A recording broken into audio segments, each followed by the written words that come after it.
अस्सलाम वालेकुम, मेरा नाम सैयदा कशमाला है, advocate high court and founder ion foundation. सबसे पहले हम खुला के बारे में बात करेंगे। जब हम इस्लामी कानून के बारे में बात करते हैं तो खुला और तनसीख़ निकाह दो मुख्तलिफ़ चीज़ें हैं। खुला औरत का वो हक़ है जिसमें औरत बिना कोई रीज़न या कोई हुज्जत दिए मर्द से अलहदगी इख्तियार कर सकती है। ऐसी सूरत में औरत को अपना हक महर मुकम्मल तौर पर वापस अदा करना होगा। लेकिन जब तनसीख़ निकाह की बात आती है तो उसमें औरत को ये बताना होगा कि वो किन वजूहात की बिना पर अपने शौहर से अलहदगी चाहती है। उन वजूहात में कुछ ऐसी वजूहात हैं जो कि कानून पाकिस्तान और इस्लामी कानून दोनों ने मानी हैं।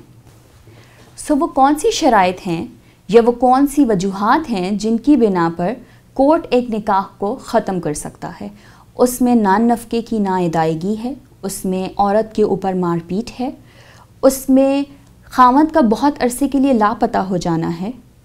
इन्हीं में से कुछ और भी इस तरह के 11 नुकात हैं जिनकी बुनियाद पर औरत तनसीख़ निकाह का क्लेम कर सकती है।